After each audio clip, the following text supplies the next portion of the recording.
Tony Bennett, le dernier des grands crooners américains, est mort vendredi 21 juillet, selon des médias américains. Il avait 96 ans. Le chanteur, apprécié pour sa personnalité chaleureuse et sa constance, a marqué la scène musicale pendant plus de 7 décennies. Il avait été diagnostiqué en 2016 comme atteint de la maladie d'Alzheimer.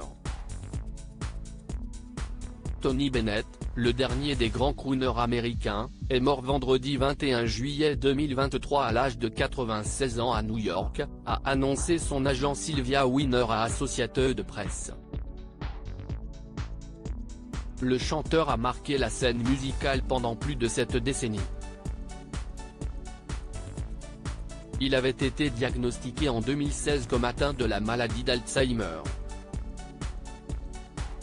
Dans un interview au site Harp paru le 1er février 2021, il avait expliqué qu'il ne subissait pas encore les symptômes les plus sérieux de la maladie. La vie est un cadeau, même avec Alzheimer. Merci à toi Suzanne et à ma famille pour leur soutien, avait confié Tony Bennett, en évoquant son épouse.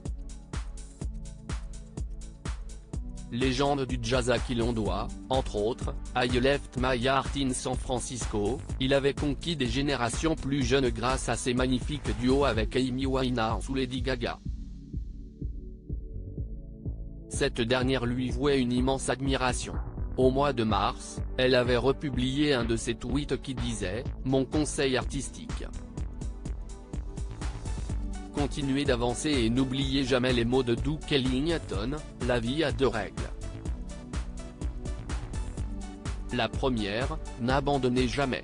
La seconde, souvenez-vous de la première règle. » Lady Gaga était d'ailleurs une des premières personnes à savoir pour la maladie de Tony Bennett. Malgré Alzheimer. Pendant 4 ans à partir de 2016, le chanteur a continué à donner des concerts. Avant que la pandémie ne l'en empêche, il chantait même jusqu'à 2 fois par semaine. Je lui fais garder les pieds sur terre et je stimule son cerveau de manière efficace. Il fait tant de choses, à 94 ans, que tant de personnes sans démence ne peuvent pas faire. Il est vraiment un symbole d'espoir pour toutes les personnes atteintes de dégénérescence, a commenté le neurologue du chanteur, Dr Gayatri Devi. Chanter est tout pour lui. Absolument tout. Ça a sauvé sa vie de nombreuses fois, a conclu son épouse. Frank Sinatra, son mentor et ami, disait de lui dans les pages de Life magazine, « Tony Bennett est le meilleur chanteur du secteur. Il m'excite quand je le regarde. Il m'émeut. Si est le chanteur qui fait passer ce que le compositeur a en tête, et probablement un peu plus. »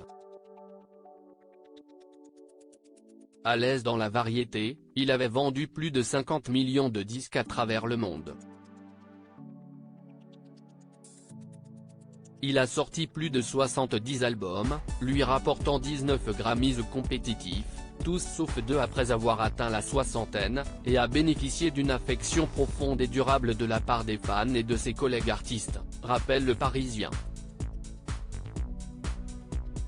Il était marié à Suzanne Benedetto, sa 3e épouse, et avait 4 enfants, dont 2 issus de ses précédents mariages.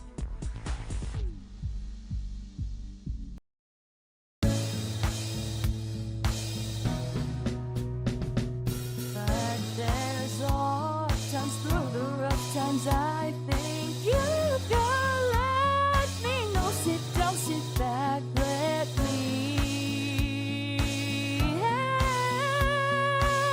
you out. The step I gotta seek, so I see you out there's on your